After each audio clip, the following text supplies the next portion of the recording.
je suis brûlé, là. Si ça, c'est ton speech que tu as toujours après ton dîner, mais c'est pas tant que tu es fatigué, pas tant que tu as mal dormi, c'est simplement que tu métabolises pas bien la nourriture. Donc, au final, tu es juste pas en santé, OK? Tu vas planter après le dîner, probablement parce que tu réagis mal, justement, aux hydrates de carbone, puis tu as une mauvaise gestion de ta glycémie. OK? Ce qui veut dire que toi, chaque fois que tu manges des glucides, ton sucre sanguin monte trop haut, après ça, tu files pour dormir, tu files groggy, et éventuellement, il va crasher d'un coup sec. Après ça, toi, tu vas manger du sucre pour le remonter.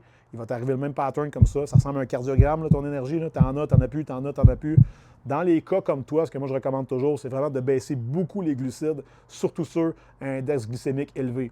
Le pain blanc, les pâtisseries, les sucres, disons que tu manges des collations sucrées débordantes, des choses comme ça, enlève le plus possible, remplace par une bonne proportion de bons gras, un peu de fruits, c'est parfait. Donc tu pourrais mettre des amandes avec des fraises, disons, avec un petit morceau de fromage allégro. Tu vas avoir de la protéine, tu vas avoir un petit peu de glucides, tu vas avoir un peu de gras, un peu de fibres, ça va stabiliser ta glycémie plus longtemps. Au dîner, même affaire, viande, légumes, un peu d'huile d'olive, peut-être un demi-avocat, et fais vraiment ça toute la journée, tu sais. Et là, tu vas me dire, ouais, mais j'aurais pas d'énergie pour m'entraîner.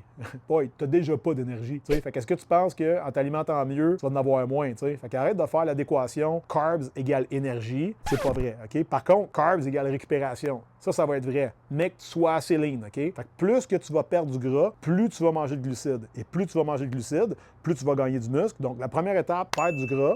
Ensuite de ça, on va faire de la masse musculaire. Au début, tu vas être chanceux, ça va se passer à peu près en même temps, mais éventuellement, on va devoir faire un choix. Donc, on baisse ton body fat le plus possible en conservant ta masse musculaire et en augmentant légèrement. Après ça, on va pouvoir augmenter tes carbohydrates quand tu vas être vraiment réceptif à les assimiler. Puis ça va être dans plusieurs semaines, plusieurs mois, selon à quel pourcentage de gras ou carrément comment gras que tu es en ce moment. Plus tu es lean, plus tu peux manger de glucides et ça, c'est très, très, très payant. Fais-le.